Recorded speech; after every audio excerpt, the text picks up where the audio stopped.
Gapura. Jatinegara punya cerita. Kita tampilkan bintang tamu kita saat ini. Kita sambut Bapak Gembala kita.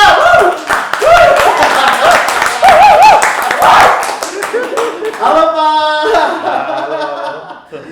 Jarang-jarang kita punya bintang tamu Pak Gembala ini kayaknya. Nah, dilepas dulu maskernya. Kita sambut jauhan Pak. Nah, tapi kayaknya kalau Pak Gembala dong nggak seru ya Pak ya? Iya. Bapak panggil dong Pak bintang tamu satunya. Jadi Bapak host juga. Tadi saya dijadiin co-host sama Pak Gembala. Pak jadi co-host Pak sekarang Pak. Wah, ngapa dia jadi host ya? Gimana sih cara Pak Gembala manggil ini bintang tamu selanjutnya? Biar kita nggak berdua aja Pak, nggak seru Pak. Oh iya. Biar seru Karena dan berbobot. Ini juga sangat berbobot deh. Iya badannya. Siapa kira-kira? Iya. Pak manggil ya Pak. Kenapa? Manggil bintang tamu selanjutnya. Oke, supaya kami tidak berdua aja, apalagi hanya laki-laki, rasanya nggak enak. Lebih baik saya manggil istri saya yang ada di rumah. Ya. Lebih enak. Lagi masak dipanggil deh. Panggilnya gimana Kak? Mi? Masa apa hari ini? Masak mie Pak. Oke, Ibu Gembala. Ibu siapa? Ibu Devi. Ibu Devi, namanya ya. Sigit. Salah ya. Halo Ibu. Halo. Selamat sore. Selamat sore, Wah, Kak Jo. kalau ngobrol sama Ibu Gembala jadi ini nih ya, harus ini. Halo Ibu. Aduh, kalau Pak Gembala seumuran harusnya nih. Oke, Pak Gembala berarti di Jatinegara itu udah berapa lama Pak? 2 tahun. 2 tahun. 2 tahun mah udah cukup lama Pak ya. Ya, Sebenarnya begitulah. untuk mengenal ya 60% dapat lah Pak ya, mengenal jemaat Jatinegara Pak ya. Belum, kan mengenalnya baru setahun COVID. Oh, berarti saya balik. Karena COVID berarti 60% jemaat Jatinegara udah kenal Gembala aja. Kan lewat menyapa pagi tiap hari keluar. Betul. Iya, sebenarnya gini, kalau dari 2 tahun efektif adalah setahun Pak.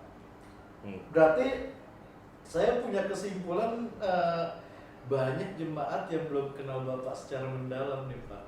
Iya, betul. Boleh dong malam ini kita sama-sama bongkar. Di sini Apa ada nih? Bapak Gembala, di sini ada Ibu Gembala. Pertanyaan pertama dulu nih buat Pak Gembala. Iya. Kecilnya di mana sih Pak? Saya kecil di Surabaya sampai usia 30-an. Surabaya. Area Surabaya. Area Surabaya. Persebaya. Persebaya. Berarti lahir di sana? Lahir numpang lahirnya di Kediri, Rumah Sakit Baptis. Oh, KTP berarti Kediri gitu Pak ya? Iya, Oke. lahir di Kediri. Kediri Rumah Sakit Baptis. Karena orang tua Bapak Pendeta Baptis. pendeta Baptis, jadi ada link lah untuk ke sana. Pada zaman dulu gratis. Oh iya betul. Iya, kenapa nggak jadi pendeta aja? Bersyukur ada Rumah Sakit Bersyukur. Baptis. Berarti kalau saya ada di Rumah Sakit Baptis, ini anak lahir gratis, gedenya harus ngabdi nih. Iya. Kalau usah disuruh udah ngabdi. Ngabdi sama Baptis. Terus sekolah SD, SD, SMP, SMA di Surabaya. di Surabaya Pak ya? Sampai kuliah S1 di Surabaya. Di Surabaya.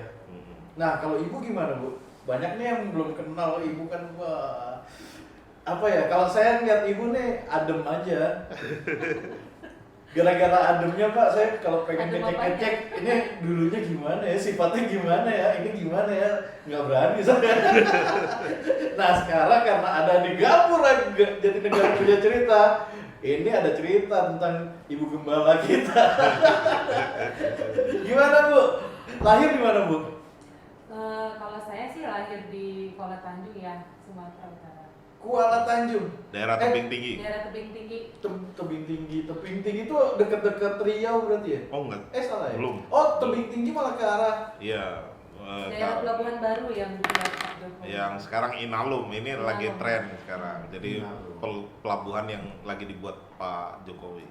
wah, Iya. berarti ada link buat dari Tanjung Priok langsung Inalum gitu ya? Iya. Pulang kampung lewat laut. Iya, Kuala Tanjung. Pelabuhan internasional. Jadi untuk jalur di Selat Malaysia, Selat apa ini? Malaka ya? Iya, selat yang arah apa ya, laut yang Aceh itu. Iya. Iya betul ya? Iya. Oke. Berarti dari daerah sono kecil di sana Bu? Iya benar, saya kecil. Sempat pindah tempat atau pindah kota atau memang sampai besar di sana? Enggak, saya tinggal di situ dari kecil sampai SMA dan masuk ingin perguruan tinggi ke Medan. Perguruan tingginya Di kuliah di sekolah tinggi teologi baptis nih. Medan. Ya. Oh, Bapak juga ya Pak ya sekolah teologi ya?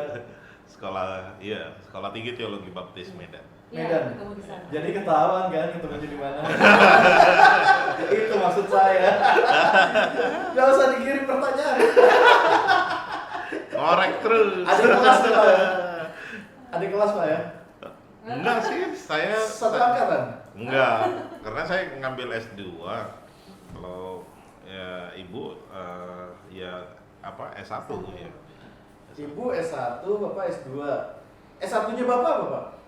S1 saya informatika, teknik informatika di Surabaya. Surabaya. Ini ke Medan. IT. IT. Pantesan kali ini gereja banyak program-program program digital. Mantap. Makanya kalau kita punya online apa segala macam, wah kalau tahu tim online digonjol sama Pak Gembala tuh kayak gimana? Ini harus begini. Wow. Luar biasa ini. Terus itu panggilan Pak ke Teologia Medan Pak? Iya. Kalau Panggilan ibu apa? enggak, saya belum kenal. Belum kenal, tapi gitu loh, logika. Sekolah Teologi Baptis tuh di Semarang ada loh. Iya, betul. Bandung juga ada ya? Betul. Bandung Jakarta juga ada. Kenapa ke Medan coba? Kalau bukan panggilan ibu kira-kira apa coba? Kalau Iya. panggilan Tuhan di Semarang ada loh. Salah ya? Ya, dulu memang saya nggak pingin walaupun terpanggilnya itu pas acara penata Persekutuan Anak-anak Pendeta 2009 di STBI pada saat itu di Semarang. Tapi saya kalau bisa jangan di sini lah Tuhan gitu loh. Karena apa? Karena dosennya kenal semua. Jadi saya pingin ya idealis. Kalau memang Tuhan nyuruh belajar biar saya belajar beneran gitu loh. Jadi, jangan karena kenal gitu kan. Iya, gara-gara anaknya pendeta gitu ya. Gitu. Yang ngajar juga kalau Semarang Pak Sentet kenal. Kenal, hampir banyak semua kenal Pak Priatoro. Tuh, iya kenal wilayahnya Senior. terus aduh kok jelek ya. Lebih baik agak jauh lah. Ya. Nah, kalau jauh kenapa nggak di Amerika sekalian? Oke, itu alasan yang tepat. Nggak apa-apa ya Pak ya, kita berbagi cerita aja supaya Iya, kita iya. makin kenal. Minimal saya deh Pak tahu. Minimal saya jadi tahu gitu. Iya. Ini sebenarnya udah banyak nih yang nanya-nanya nih Pak di YouTube ini nih Pak. Tapi nanti kalau ibu memang maksudnya ada, kalau bapak kan orang tua memang pendeta nih. Kalau ibu itu gimana Bu cerita Bu? Cerita apanya nih? Ya, kalau orang tua dari Bu Devia itu gimana, pendeta juga atau? Oh, bukan. Orang tua saya petani. Mm-hmm. Sawit kalau di sana bukan? Bukan. Oh bukan. Bukan sawit, padi. Padi. Orang tua Pak itu terus Bukan. memang ada kerinduan untuk masuk sekolah teologi ya, atau rumah dekat kampus saya nebak-nebak ya dekat kampus ini sekolah teologi Medan, terus lihat kok ada cowok keren selalu masuk situ. Seru amat kayaknya. Karena dari dulu ya cita-cita saya itu ingin jadi guru. Ya, pertama saya kenal dan tahu sekolah tinggi teologi Baptis Medan itu dari gereja Baptis Helvetia. Karena kebetulan kakak saya jadi jemaat gereja di tempat itu, jadi makanya saya bisa kenal. Jemaat gereja Baptis. Iya. Sementara ibu dulu bukan jemaat Baptis. Bukan, saya dari gereja GKPI. GKPI saya tahu. Itu sama sama keluarga Judika itu. GKPI. Iya iya iya. Berarti ya seru juga. Tiba-tiba pengen jadi guru, pengen ngajar, berarti guru agama dong Bu. Iya. Makanya kan di SD Baptis Medan kan saya ngambil jurusan PAK. Oh, PAK ya. Pendidikan agama Kristen. Pendidikan agama Kristen. Iya. Kalau sekarang masih ada kerinduan ngajar atau mau ngajarin saya? Ya kalau sampai saat ini sih fokusnya untuk mendukung pelayanan Pak Pendeta. Saya ingat sih Bu, maksudnya Jatinegara ini dulu punya TK. Oh iya, pernah ya? Pernah, di waktu gedung lama itu kita ada TK, kalau nggak salah ada TK berapa lama gitu. Iya, jadi setiap harinya tuh ada ini TK. Terus STBJ juga pernah ada di ruangan Di sini ya? ruangan yang di-sekat-sekat jadi ruang-ruang tempat kuliah, termasuk tuh yang samping belakang gereja tuh ada kursus bahasa Inggris, itu juga pernah pakai ini. Berarti sebenarnya kalau bisa dibilang Jatinegara tuh nyawa untuk pendidikannya tuh sebenarnya kuat. Jadi beberapa tempat pengen bikin pendidikan di tempat ini. Maksudnya kalau nanti, menurut saya nih jemaat akhirnya tahu nih ibu punya latar belakang pengen kerinduan untuk ini pendidikan, karena itu mirip-mirip sama ibu saya. Juandi. Nah, jadi itu menurut saya kayak Bu Juandi, terus beberapa orang itu talenta banget untuk mengajar. Maksudnya ya memang udah kerinduannya ya. Maksudnya dari situ. Nah, akhirnya kita sekarang tahu kalau ibu gembala kita kuliahnya di jurusan itu dan ada di tempat itu. Mungkin nanti kita mau bikin peluang atau apa yang kira-kira mendukung dari pelayanan Bapak, saya rasa ibu setuju Bu ya. Saya langsung cak. Ibu setuju. Saya nggak tahu kan peluang di depan ada apa. Kita gereja ini berkembang melalui apa. Kayak gereja Cengkareng kan juga ada sekolahnya gitu. Kayaknya gereja Baptis itu dekat Pak ya dengan pendidikan Pak ya. Oh iya. Kalau beberapa itu gereja tentang pendidikan. Lanjut ke cerita Bapak dan Ibu. Berarti ketemu di kampus. Banyak sih ya yang kuliah di teologi dapatnya orang teologi juga gitu, banyak menurut saya. Nah, awal-awal pertemuannya gimana tuh Pak? Bapak ada pesaing nggak Pak? Atau kebalik, Ibu ada pesaing? Gimana Pak? Ini wah ini ada anaknya satu nih. Mulai garuk-garuk saya. Lucu-lucu nih gitu. Atau Bapak ada pilihan nih A nih B nih C nih, atau emang udah wah nih lihat Ibu memang agak beda nih gitu. Ya sebenarnya waktu itu kalau saya sudah pernah punya pacar ya sebelumnya, jadi ketika Jangan dibongkar Pak. Iya. Karena kalau saya bongkar ibu lebih banyak loh. Iya. Bapak dulu punya pacar, terus gimana Pak? Cuma maksudnya setelah itu saya lebih ya karena gagal, terus akhirnya ya sudahlah kayak pasrah aja gitu ya. Apalagi kan usia juga sudah waktu itu sudah mau 35 ya, jadi ya udah pasrah. Nah ada teman dosen Ya saya dosen baru, terus kemudian ada dosen senior, ada teman gitu, jadi teman dosen yang ternyata dia eh, gembala sidang di tempat ibu dulu pelayanan, jadi beliau bapak rohaninya lah gitu. Jadi saya kenalkan gitu, nanti aja saya gitu. saya ndak langsung takut gagal lagi, tapi terus akhirnya dia didoakan gitu. Jadi akhirnya mulailah di situ dikenalin. Jadi walaupun saya tahu satu kampus, tapi ya sejak awal memang nggak terlalu fokus gitu, karena fokusnya di luar.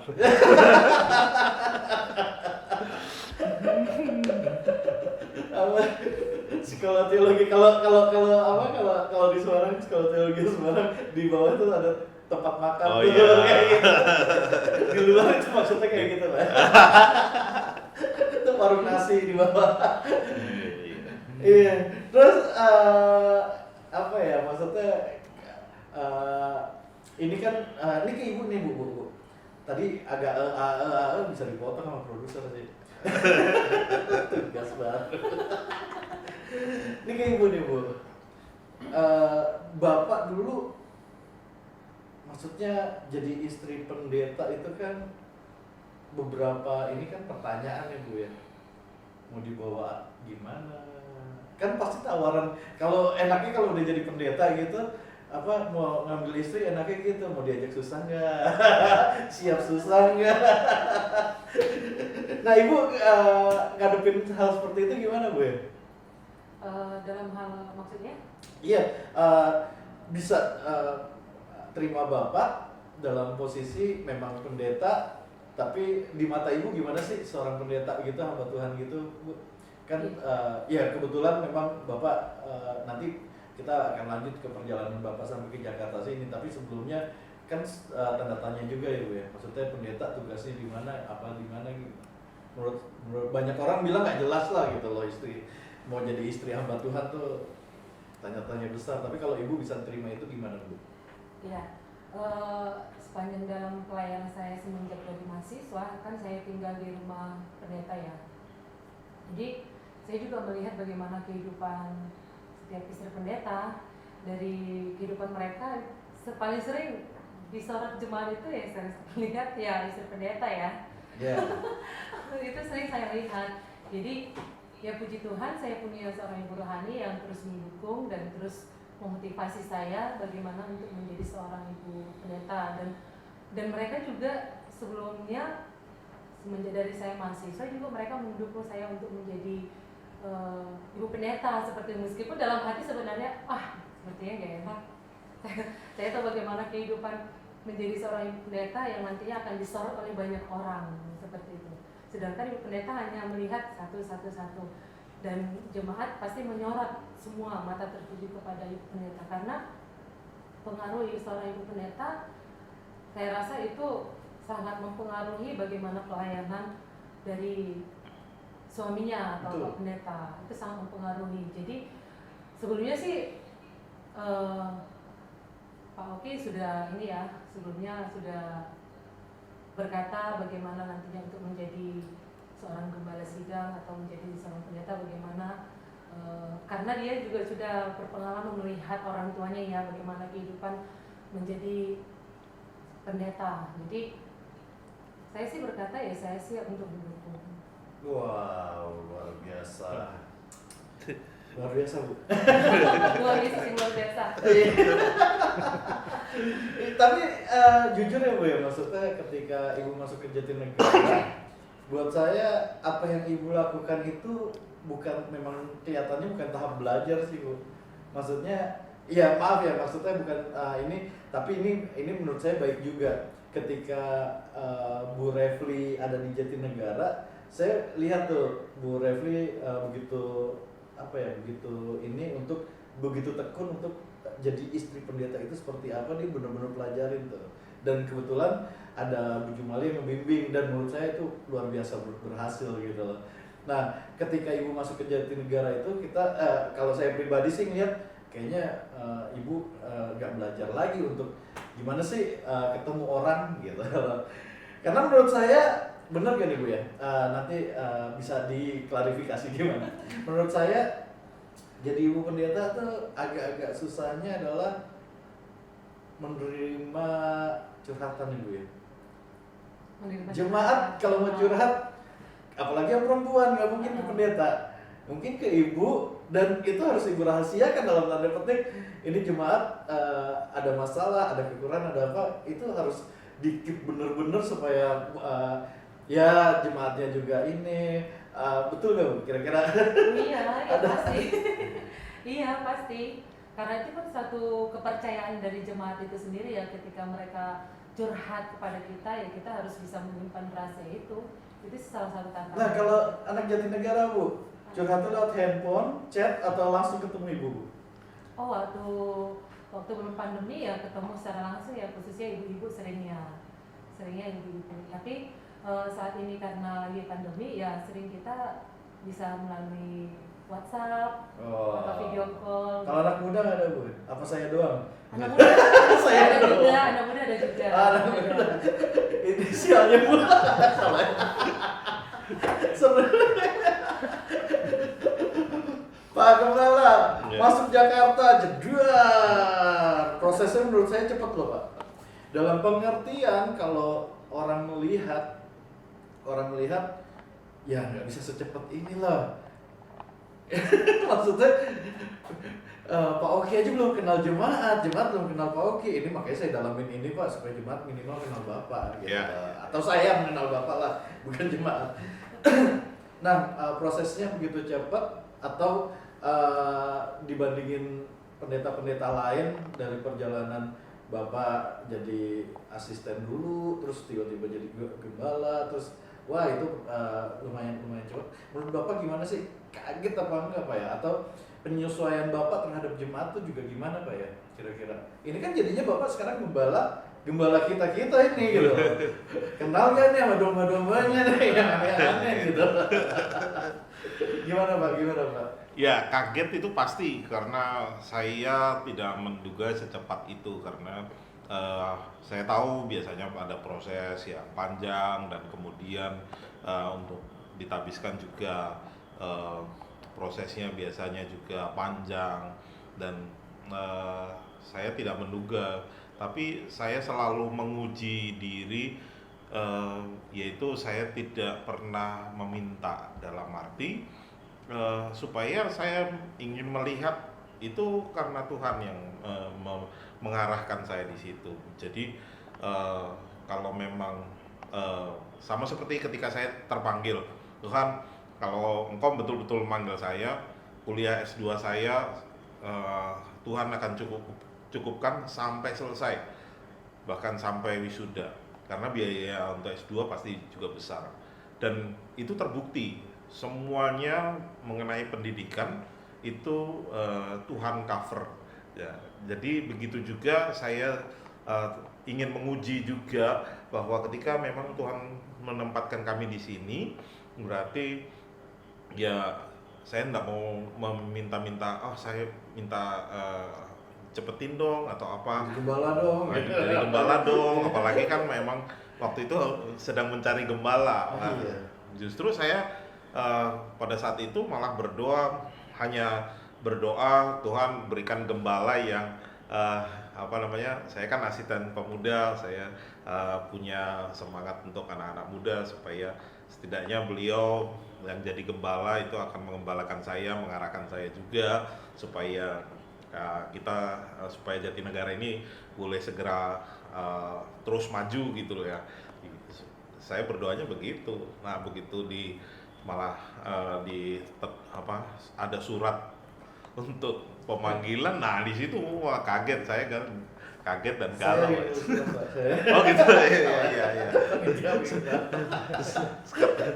Panitia mimbar ya. Ya, Bang Jo pasti tahu lebih prosesnya. Nah, jujur kaget pasti. Karena kami juga baru berapa bulan melaksanakan tugas sebagai asisten bidang pemuda ya. Pak, kalau menurut saya Bapak melihat Jatinegara ini, sebutin Pak 5 kelebihan dan 5 kekurangannya dong Pak. Waduh. Gimana Bapak saat ini aja Pak? Maksudnya kelebihannya Jatinegara tuh gini gitu.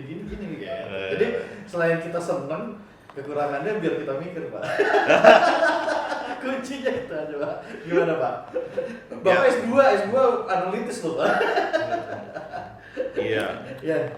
Memang ya di satu sisi yang seperti itu memang kita harus berani terbuka supaya bisa memperbaiki di kemudian hari. Jadi pasti ada kelebihan, di mana-mana ada kelebihan dan kekurangan. Saya juga ada kelebihan dan kekurangan. Saya juga berharap Bapak Ibu juga boleh memberikan masukan kepada saya supaya bisa memahami karakteristik khususnya di gereja ini. Apalagi memang waktunya kan belum banyak ini waktu pengenalan. Ya kelebihannya sini banyak potensi-potensi yang luar biasa. Itu sangat banyak sekali. Mau apa saja boleh saya katakan ada gitu loh. Ada, mau masalah musik, masalah ibadah, masalah pemuda apalagi. Itu potensinya juga banyak, luar biasa. Hanya saja banyak yang hanya saja salah satu kelemahannya mungkin tidak termanage dengan baik. Karena kan kalau resource banyak, tapi kalau tidak termanage dengan baik dan terkadang ada yang maunya sendiri, nah itu susah. Jadi harus memang kita bersinergi bersama.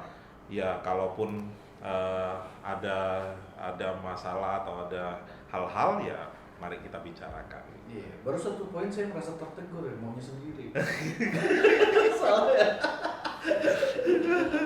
Jadi ya banyak bisa dibilang talenta apa yang di ini kayaknya memang banyak di tempat. Semangatnya banyak. Tapi kurang, apalagi yang lansia itu Bapak Ibu dewasa senior itu, waduh punya semangat luar biasa. Saya itu sampai malu. Pandemi begini masih paduan suara. Masih paduan suara, masih. Video. Iya luar biasa loh. Dengan Effort. dengan apa? Kalau jam doa juga masih aktif sama. Masih aktif. Luar biasa. Nah kalau dibandingkan ya dengan sebelum pandemi yang tidak tahu teknologi, gaptek lah ya boleh dibilang, bukan mengecilkan. Tetapi justru sekarang dewasa senior sudah beradaptasi dengan teknologi yang ada. Nah, gimana rekam gitu Pak ya, terus sangat. ngirim. Ini file gede loh, video loh. Betul. Iya. Itu kalau nggak karena semangat dari jemaat ya, khususnya para dewasa senior itu ya nggak bisa gitu.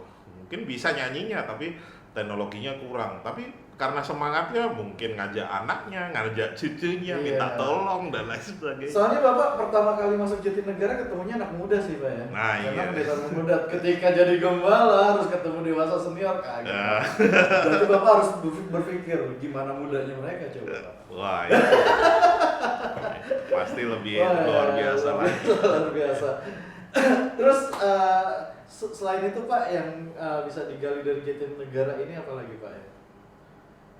Ya itu tadi semangatnya, terus kemudian kemampuan untuk kekeluargaannya, guyup ya bahasa Jawanya itu. Senangnya ngumpul gitu. Senangnya ngumpul walaupun COVID kalau nggak diusir. Bapak bohong nih, habis gimana biasanya kita ngobrol sampai Bapak masuk rumah sakit. Karena saya disuruh ngusir, waduh pendeta itu apalagi gembala seneng kalau jemaat datang ke gereja, saya disuruh ngusir, pusing. Ya tapi maksudnya ngusir untuk kebaikan ya, karena untuk menjaga jarak dan lain sebagainya. Iya. Kalau Ibu lihat kekurangan, kekurangan Bapak deh Bu. Aduh, banyak kayaknya. Tapi nggak apa-apa, itu jadi pertanyaan kan nggak apa-apa Bu, supaya jemaat bisa memaklumi gitu loh. Nggak berharap untuk dimaklumi sih maksudnya. Tapi kekurangan Jatinegara Bu, yang kira-kira menurut Ibu tuh apa sih yang harus dibenahin gitu loh. Ibu masuk sama Bapak masuk, yang pasti PKMB belum jalan, tiba-tiba jadi jalan. Ya seperti itu sih seru sih. Gimana Bu? Ya, seperti dibilang Kak Jo tadi tentang PKMB sih salah satunya. Itu sih yang sering kita PR juga ya Bu? Iya, benar PR juga. Karena kalau kita hitung-hitung, itu saya hitung-hitung begitu banyak juga sih sebenarnya pemuda. Banyak, Bu, Iya banyak. Saya aja masih ngaku PKMB. Iya benar. Kayak Itu boy juga senior gitu. Kak Jo juga kita masukkan juga nih. Kan kita buat nama-namanya juga ada masuk Kak Jo juga. Kita doakan juga ya. Oh masuk juga Bu? Iya. Saya bercanda loh tadi. Iya benar. Abis kita nggak masuk, PKMB nggak masuk gimana? Enggak, salah satunya untuk dalam masalah jodoh ya, itu dalam khususnya dalam Wah, ditembak langsung. Dibalas langsung. Tadi habis ngomongin pertemuan ya. Ya sekarang gue udah skakmat. Oke. Iya. Kalau kita lihat dari sekolah minggu ya puji Tuhan maju ya, begitu juga dengan dewasa senior. Nah ini salah satunya yang pemuda ini. Ini sih PR yang benar-benar kita harus perhatikan. Bagaimana pemuda ini supaya maju, karena pemuda ini adalah generasi penerus dari Betul. dewasa senior seperti itu. Betul. Jadi kalau pemuda ini tidak semangat, bagaimana ke depannya? Ini yang jadi perhatian kita bersama. Oh iya. Kalau ngomongin pemuda, sebenarnya saya ingat sih Pak. Maksudnya waktu saya aktif PKMB, PRWI, apa segala macam, gereja ini tuh punya program tahun ini adalah outreach, tahun depannya retreat. Jadi pembenahan di dalam, langsung kita pelayanan keluar. Pembenahan di dalam, jadi itu gulir terus dan itu menurut saya bagus untuk pertumbuhan jemaat ya. Nah, kondisi begini Pak, saya punya usul nih Pak, gimana caranya kita outreach tapi virtual. Nah, PR tuh. Kita bikin KKR buat gereja di daerah-daerah tapi virtual gitu ya, berarti ya. Terus ngedoain keluarga-keluarga virtual. Wah, itu seru sih. Seru sih. Boleh. Ada ya ide-ide sepintas saja karena menurut saya waktu saya pemuda itu program itu ketika retreat kita ngebenahin di dalam dan outreach kita harus keluar ke daerah-daerah termasuk ke Medan, pernah ke Banjahe kita. Itu paling seru itu. Jadi dari Jakarta naik bus kita KKR di Palembang, terus naik bus lagi KKR lagi di Riau, terus baru ke Banjahe, terus baliknya gitu Padang, kita KKR terus itu jalan pulang itu KKR terus. Wah itu, tapi kalau keadaan sekarang kan agak susah. Iya. Nah jadi kalau konsep virtual kayaknya seru sih menurut saya sih Pak. Oke, kita lanjut mengulik. Ini waktu udah habis belum ya? Ini bisa sampai pagi kalau mengulik gembala apalagi. Soalnya kan ada yang berani. Saya aja nekat. Siap kabur. Pak, Ya. sama Ibu nih, kira-kira siapa yang bisa jawab boleh deh. Ke depan kira-kira Jatinegara maunya seperti apa sih Pak? Biar apa ya? Kalau orang bilang satu frekuensi kali ya. Jadi, oh iya ternyata gembala kita pandangannya seperti ini. Yang belum punya pandangan jadinya kebuka melihat pandangan, atau yang over pandangannya biar bisa ketahan sedikit biar kita satu irama gitu loh Pak. Ya, kalau secara jangkauan jauh ke depan, saya sih berharap gereja ini terus bertumbuh, semakin berkembang secara luar biasa, apalagi dengan talenta-talenta yang sudah ada. Nah itu dimaksimalkan dengan manajemen yang baik, dan itu akan terus menurun sampai ke generasi-generasi yang muda. Oleh karena itu sejak awal saya jadi gembala, saya menetapkan tiga pilar ya. Jadi urusan ibadah, kemudian pengabaran Injil, dan juga pendidikan. Nah, pendidikan itu penting karena itu adalah konsep pemuritan, sehingga misalnya Bang Jo bisa memuridkan anak-anak, kelompok anak muda. Nggak usah banyak-banyak, satu orang megang 5 orang ataupun komunitas-komunitas yang ada. Nah, sehingga dengan komunitas itu kita bisa menginjili orang-orang yang lain dan membawa ke gereja atau membawa ke persekutuan. Nah, disitulah ada konsep ibadah yang sudah juga ditata dengan baik. Jadi 3 hal itu menurut saya menjadi perputaran yang kita harus bersinergi bersama-sama supaya gereja kita terus bertumbuh. Karena kalau dengan adanya pandemi ini kan kita juga bisa melihat bahwa 20 tahun lagi seperti apa. Mungkin nggak bisa seperti konsep yang dulu, karena sekarang sudah banyak lewat virtual. Tapi juga kita harus mengerem, bukan berarti semuanya serba virtual dan lain sebagainya, akhirnya jadi lupa dengan konsep-konsep rohani yang sebetul-betulnya gitu. Nah, oleh karena itu ya yang muda geraknya cepat, agak ditarik untuk menarik yang tua supaya bersama-sama kita lari kencang gitu. Wah, luar biasa, luar biasa, luar biasa. Terus gimana Pak? Ini terakhir nih Pak, tentang pembangunan gereja kita. Ya. Harapan Bapak seperti apa? Terus dengan kondisi seperti ini, apa ya yang bisa kita lakukan? Ya minimal kan berdoa tuh udah pasti Pak.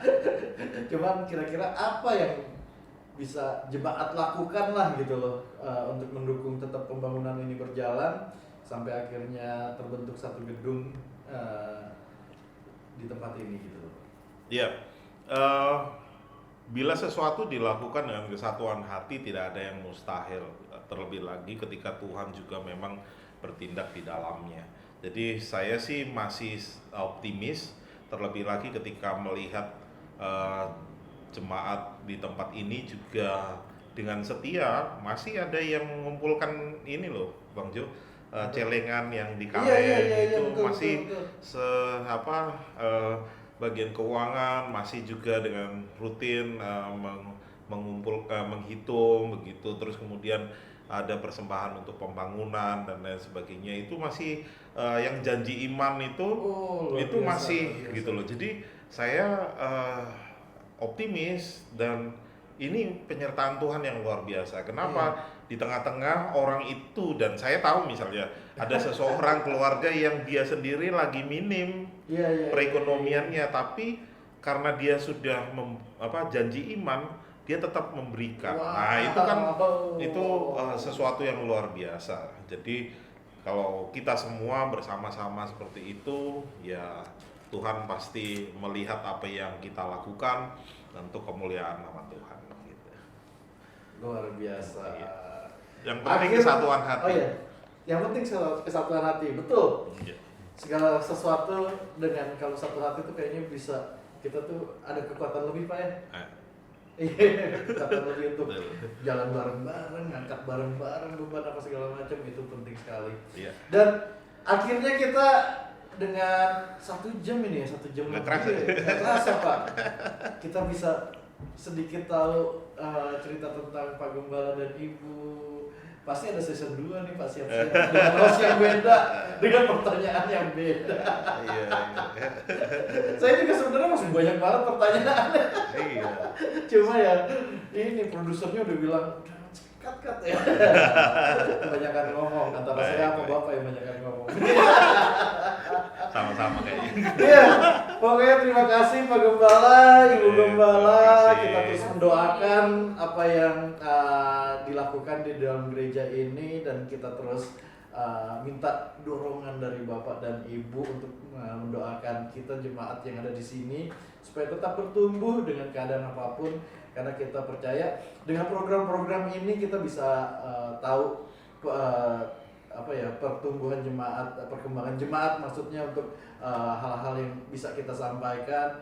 Dan enaknya dengan ada Gapura ini, Gapura Jatinegara Punya Cerita, kita bisa lebih dekat lagi juga dengan pengalaman hidup kita, dengan kesaksian-kesaksian yang ada. Bisa dilihat juga di channel Jatinegara, Gereja Baptis Indonesia Jatinegara. Ada Gapura-Gapura yang sebelumnya dengan kesaksian-kesaksian banyak orang yang bisa dibilang juga sebagai motivasi buat kita semua.